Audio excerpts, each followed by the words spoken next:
With 50-plus years of combined produce, supply chain, entrepreneurial, and business experience, Craig Slade and Ed Bertad discuss the impacts of fresh produce on their lives and health. This podcast is a casual conversation between two friends just trying to get better. This is the Fresh Cred.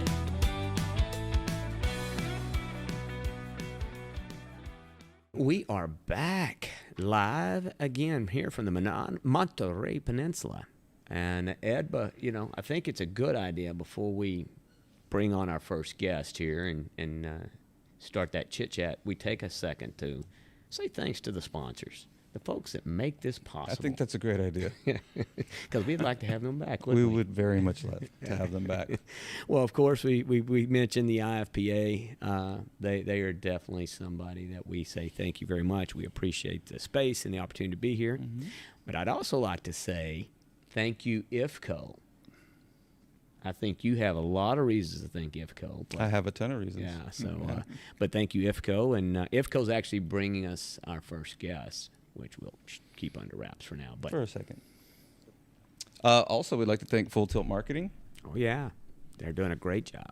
As well as SunFed. And last but not least, Wholesale Wear. Beautiful, beautiful. Well, and that brings us to our first guest of the day. It does. Rick Overholt, Vice President of Grower Sales for IFCO.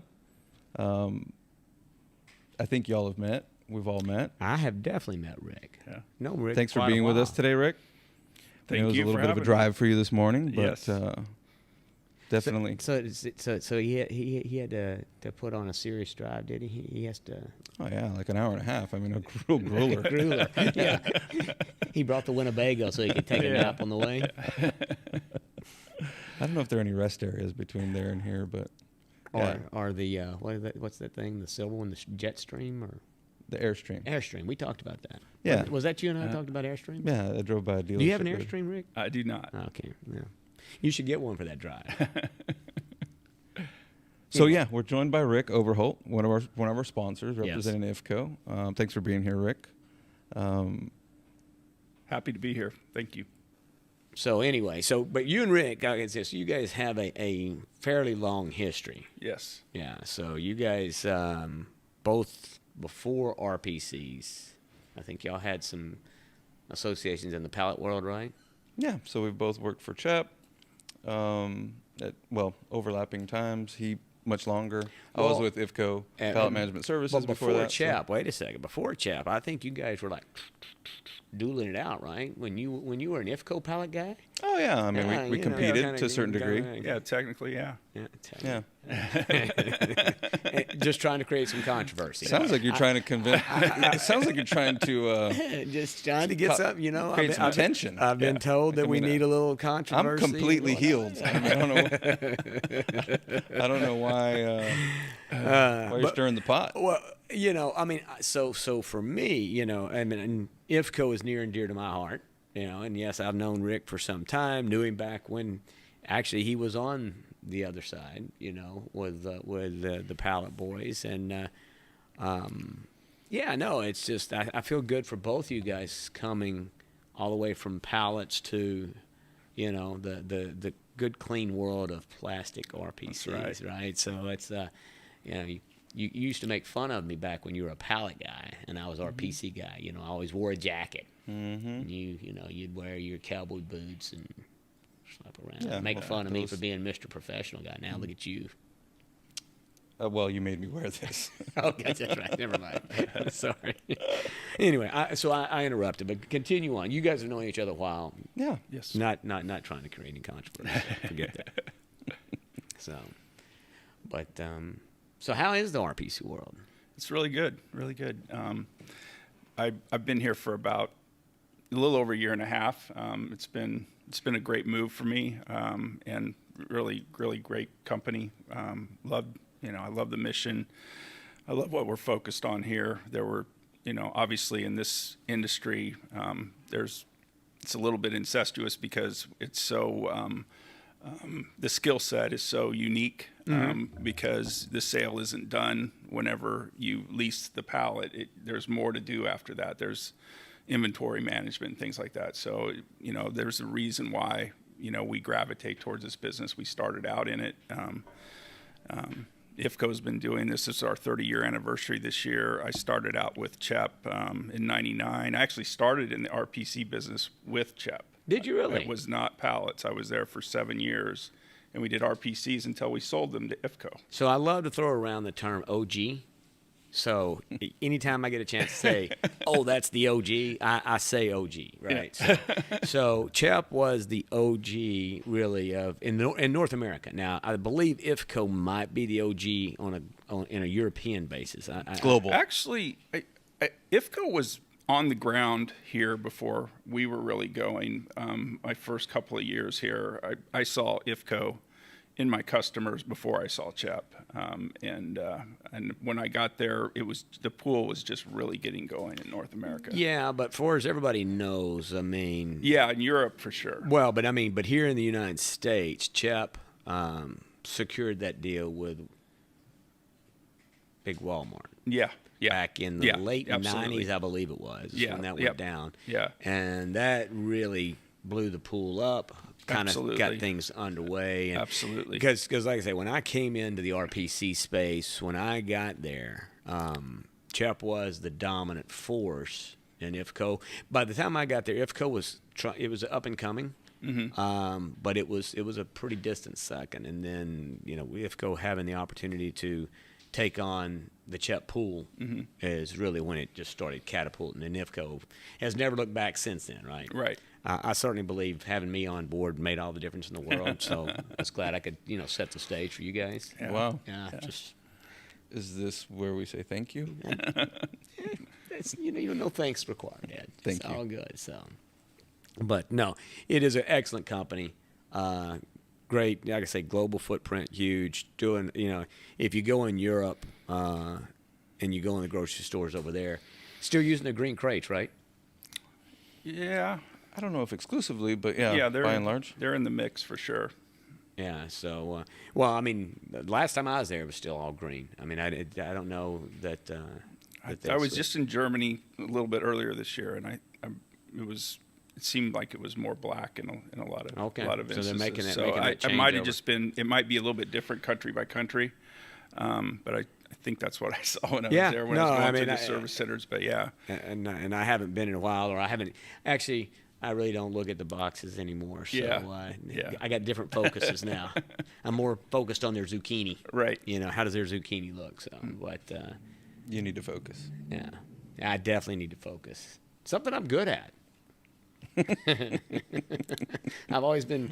People are amazed at how well I focus on one thing. I don't bounce around. Not at all. No, it's not a multitasker. Not me. So. Well, that'll be good for the long run today because we're going to be here for a long time. Yeah, you keep saying that. Yeah, because I keep thinking about it. So, what else? I mean, you guys, I just saw a press release on you guys. You have a new crate, it looks like. I mean, you're going to the metaverse. Rick, are you part of Decentraland? Have you been to Decentraland yet? No, I have not. Are you taking RPCs to Decentraland? No. I think there's an opportunity for us there. Yeah, could be. So, no, I did. I saw something. You guys had something that came out yesterday? Yeah, actually, it came out a while ago in celebration of our 30-year anniversary, and it's called Treasure Crate. Okay. And so... I like the sound of that, by the way. I'm looking for a treasure crate. Yeah. Yep. If you type in Treasure Crate, it'll take you to the article today in your browser. But there's a link in there that takes you to, I believe it's LinkedIn. And we're asking, we've shared our environmental sustainability governance story. Okay. As just recently, our new one that highlights 2021. And if you go there and make a comment about what you're doing as a company to build your sustainability plan, we will donate 30 meals to the European Food Bank Union. I think it's called FIBA. So we're trying to really blow that up and get a lot of donations and make that as big as possible. And that's still going on right now. That's awesome. Awesome. Very nice. Yeah, it's really cool. So ESG certainly is super hot across every space, right? I mean, hell, you can be in the fossil fuel business and you're talking about how you're getting ESG. It's important, it's interesting, and it's pretty exciting. I mean, I think I love learning about environmental sustainability. I've been a bit of a slow adopter on some of that stuff, but it's probably surprising. But I'm coming around. I'm doing my part. I got a plug-in car, for crying out loud. Do you really? I do. Told you I'm doing my part, Dad. Do you have a generator too? No generator. But I've looked at them. My crib's a little tiny. Not a lot of space for extra stuff. I got enough space for my golf clubs. So, but the ESG space, and then you guys. That's the thing. Going back to talk about on the IFCO and the space that you guys are in. It really is that reusable is probably the thing from a true environmental thing that works, right? You can put your hands on it, you can touch it. Right. Look, I do the recycling thing. I tell my wife all the time, I was like, I'm not sure any of this ever actually gets recycled. Maybe it does. Hope it does. I feel good about it. But I'm not a big fan of just doing things to feel good, to go to that extra. I really want to know that it gets done. I've even tried to look at stuff for Sunfed and some of the things we do, and like plastic trays and things like that. And how do we truly complete the cycle, right? Make sure that cycle gets completed, because, I think consumers and people that are really focused on that, they don't want to just do it just to feel good. Right. They want to actually make a difference. So, you guys, you got any numbers? You got anything that can back any what you do up, or we sure. assume it's good? I like to put it in kind of a really simple form as far as the statistics go. We've been doing this, like I said earlier, for 30 years. We have a naturally sustainable reuse model that works very well in the grocery supply chain. Pooling assets, just really fits in well with any kind of spoke and hub operation, and I think that's why we work well. The advantage of we just did what we call a life cycle analysis of our business to understand what we wanted to include in our ESG study, and that's the first step that I think most companies take, or something similar to that. But again, I like the simpler stats. CO2 emissions saved equals like the equivalent of 562,000 people, what they would generate. Okay. Solid waste saved 2.5 million households worth. If you think about the trash that people throw away and things like that. Water saved equivalent of 4,000 Olympic swimming pools. Water. Now that's an interesting statistic for me. How does the water thing work out? Do you got any insight into that? We do use we recycle our water. It obviously gets filtered, and there's a process. All of our facilities are same thing that you would use in your facilities. American Institute of Baking standards as far as cleanliness and things like that. I think that's right. No, I saw it. So when they introduced that recycling machine when I was there, I'll never forget. And I can't remember who was running operation, but I think he drank a glass of water out of this machine. Now that's commitment. That is, because I know you boys know, and and anybody that's in the farming business or in this business, this stuff starts in the dirt, right? And so there's a lot of opportunity to dirt and things to collect up on it. So when you go to a wash plant, that water, it's doing some serious cleaning. Those bad boys are getting clean, and then that recycling machine that you're using, literally, like I say, he drank out of it, and he lived. So as far as you know, as far as I know, he got through it. I can't remember who it was that did that, but anyway, continue on. But the recycling makes a huge difference, because there's a lot of water, and people don't understand that sometimes, right? Because they know you got to wash it, and they're like, well, how could you be saving on water? Yeah. But the reality of it is you guys are taking that next step to make it happen. Yeah, and I just in recent years, I've paid attention enough to understand that water gets used in things like to make corrugated and processed paper. There's water seems to be the key element in almost everything, and it's a big, especially living in California, people are very concerned about water, and I think all across the country it's true. So yeah, it's something we really need to pay attention to. So you got the water statistics. We're saving on solid waste. Yeah, I was saving on energy 109,000 times around the planet in a car is what energy saves. And then product damage avoided. We estimate that it's about 85 million meals that RPCs, tend to reduce damage. Where the commodities that work well in our RPCs and where we have a really strong value proposition, we see really good results on avoiding waste on food, which is a big part of what our mission is too. So just curious, Rick, I mean, and we're kind of the theme, as we go through today's show, the theme will be kind of around a lot of the conversations around, one, we're coming out of COVID, right? So, woohoo, we're on the other side of that, so to speak, although people are still, it's still around, but it's not, we're not shutting down the world and stopping everything. Actually, everybody's kind of coming out, and we're trying to learn to live with it.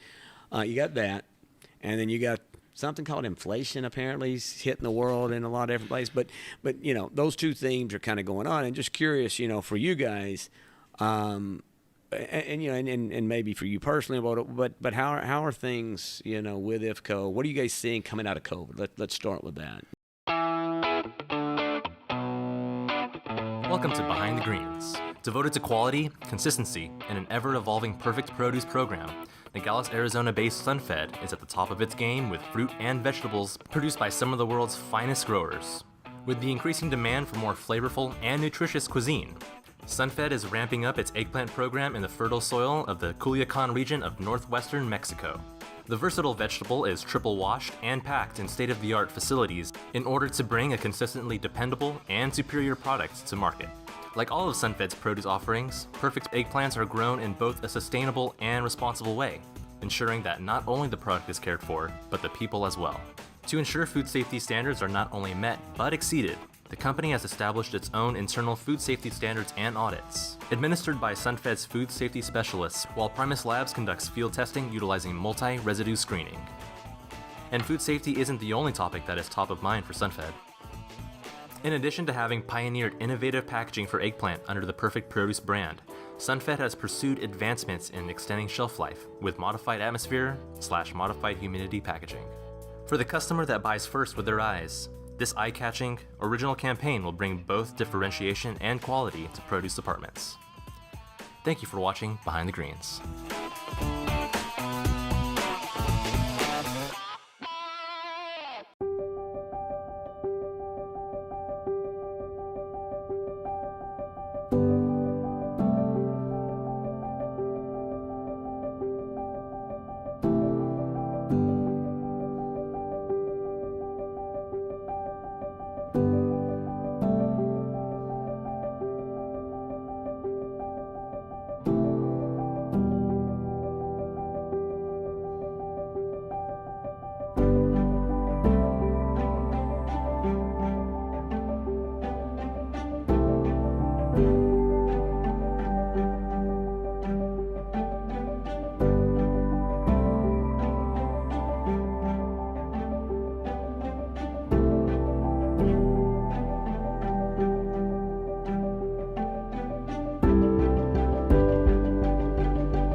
Well, I was listening to you guys a little bit earlier about food service. When we were in COVID, that obviously dried up, and then we really, I would say, benefited from it as far as the amount of business that we did, because there was so much volume shifted to the grocery supply chain, where we we're doing business with, I think 22 grocers retailers here in the United States.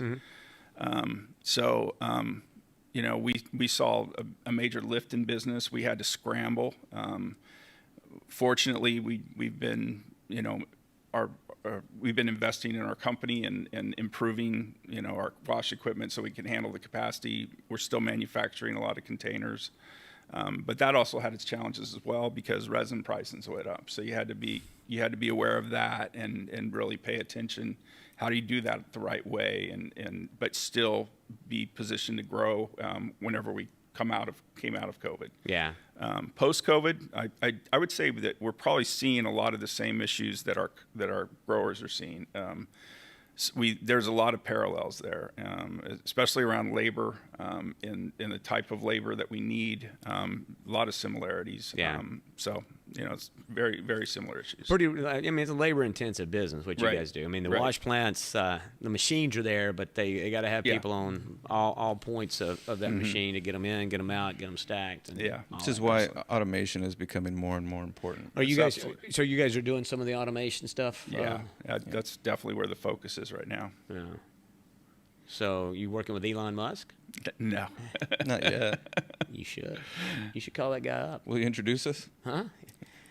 Or should I just go over to SpaceX when I'm back home? Because it's right down the road. Yeah, it is. You haven't been over? I haven't. We should get you on that rocket ship they got over there. One-way ticket? No, I want you back. Would you do that? No. You wouldn't? No, I wouldn't do it. Rick? No way. Are y'all crazy? No way. Nope. No. We're not going to go down this rabbit hole, are Well, we? I mean, we're not to be down there long, but I mean, what are you talking about? Did y'all not see William Shatner go up? Yeah, I saw him go up. I'm not interested.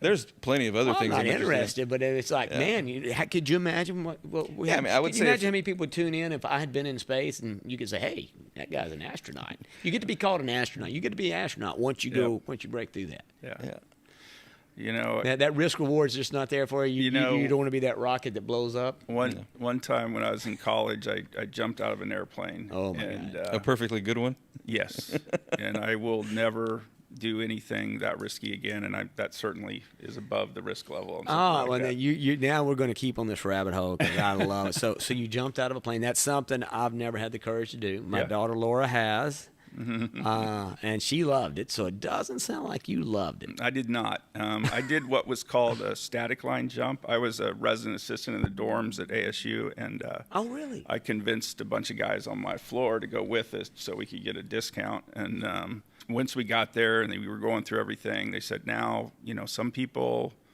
might black out when you jump out because you don't have to pull your own cord when you do a static line. You're just jumping out and it goes up immediately. That's a good plan. And you're not jumping people. from real high out. But just were you hugging anybody? No, it was by yourself. Ooh. It was and they gave you a lesson on when you hit the ground.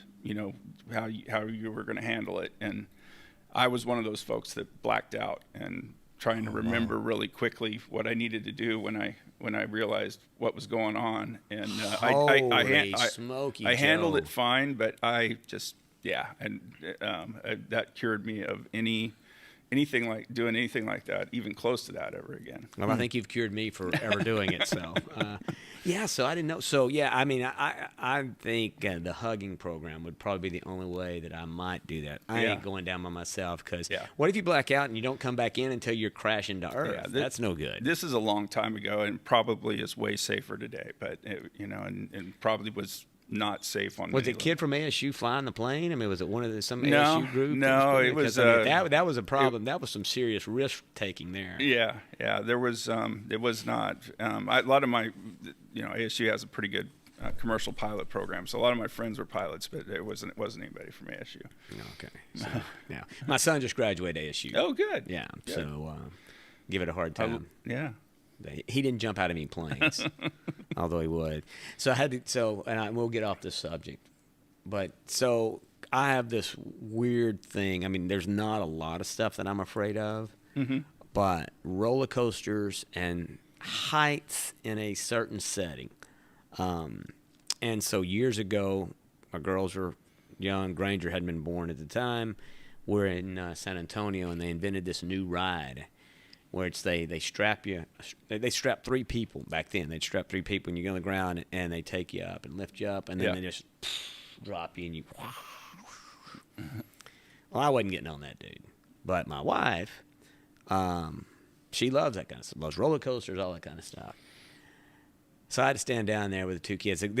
I made a commitment that I wouldn't do this again. Yeah. Because there stood old brave dad down there with the 2 little girls while he watched his wife go up and fly the thing.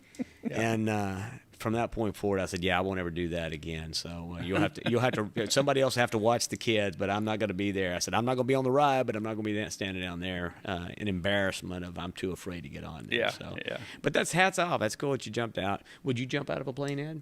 I might do that. Someday I might too, because we've talked about in this whole explanation of things to get better, right? Mm-hmm. That's the show about that. Overcoming your fears, right? That's really what you got to constantly when you're afraid of something. That's something you really need to take in stride. Right. Go towards what you're afraid of. Mm-hmm. So that's how we grow. That's how we grow. It's how we get better. So I'm not saying never, but boy, I dream it up in my head, and I think I would be the guy blacking out. I can almost guarantee you that. So I might find a couple other extreme things you can do, like between sitting in a podcast and jumping out of a plane. There's probably a few things in between those 2 extremes. Yeah. We can figure something out. Yeah, I'm working oil rig. Yeah. So. But something you mentioned earlier, we were talking about recycling. I mean, really, God, I don't remember who said it. I think it was Tim Tim Debus, and he's president of the Reusable Packaging Association. He came and spoke at one of our meetings a couple years ago, and this concept's been kicked around, obviously, but I think the first time I heard recycling should be the last resort, it really rang true with me. Like, that sticks in my head, especially in the business we're in, right? Reusable is really where it's at, where we're going, and where, what the future is. Recycling should be the last resort. Yeah. So, we've kind of made it our mission that anytime we hear somebody talk about recycling, that while it's not, discredited, but try to kind of set the record straight, whereas reusable. Yeah, and I mean, and it is, but let's think about it. Reusable is not new. When I was a kid, my first job was technically my 3rd job as a kid, but I was racking Coke bottles. Mm-hmm. That was a thing, right? Yep. You're not enough to remember returnable Coke bottles. In Mexico. I do. You do? In Mexico, I did. Yeah. Okay. Well, Mexico. I visit family in Mexico. It was a very big thing. They're still using well through the. They're still using returnable bottles in Mexico. Yeah.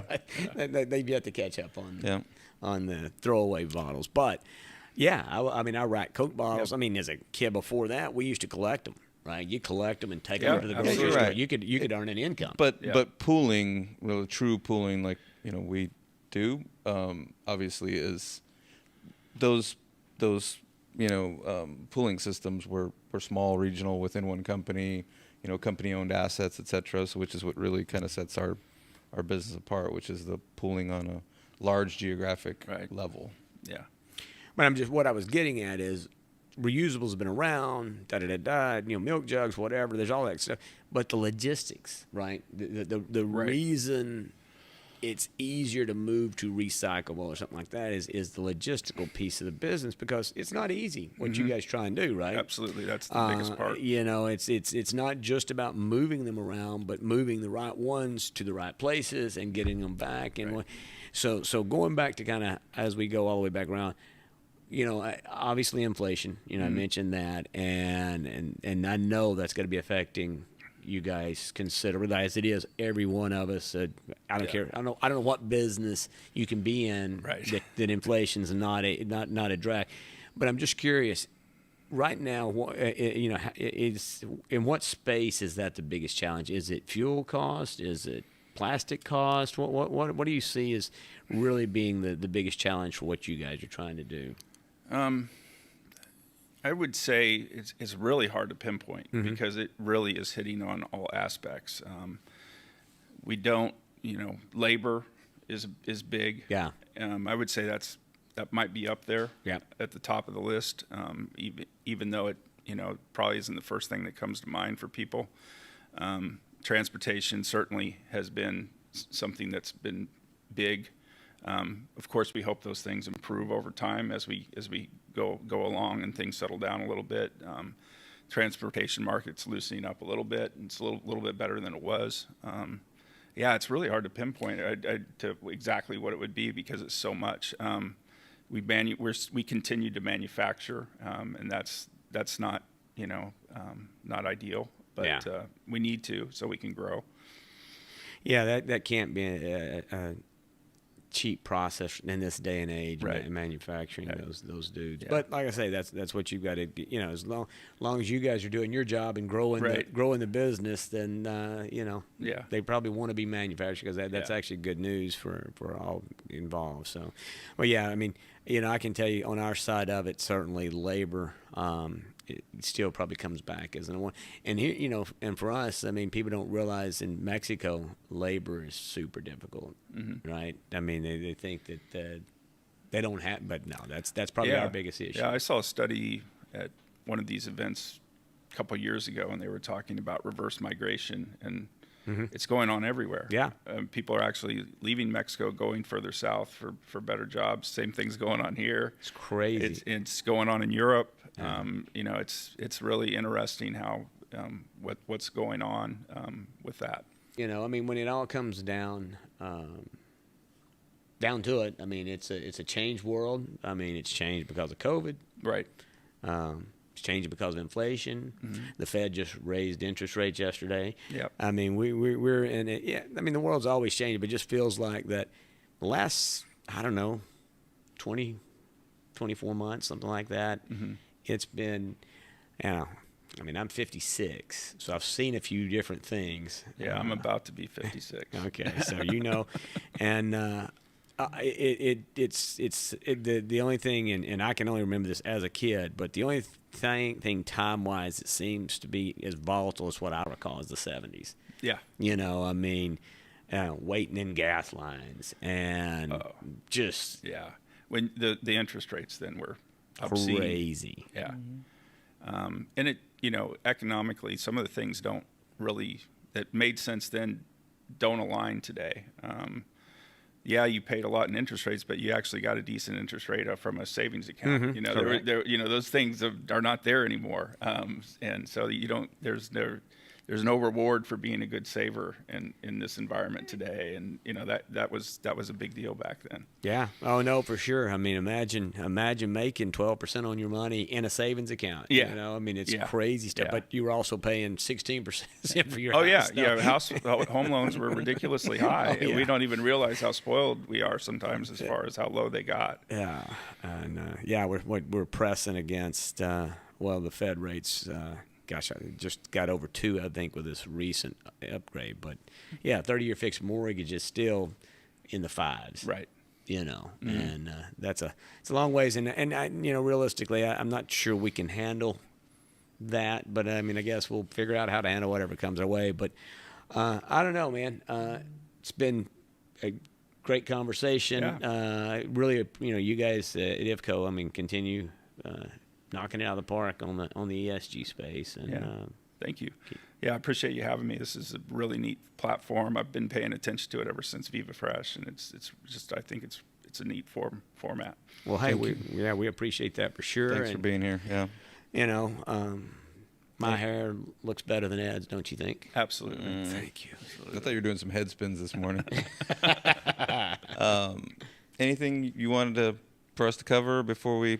No, I think we touched on some really good points today, and I enjoyed the conversation. So I think that's good. All right. Well, Ed, with that, I guess we will. We'll go to break. Go get a cup of coffee. I definitely need a cup of coffee, and then we'll have our next guest.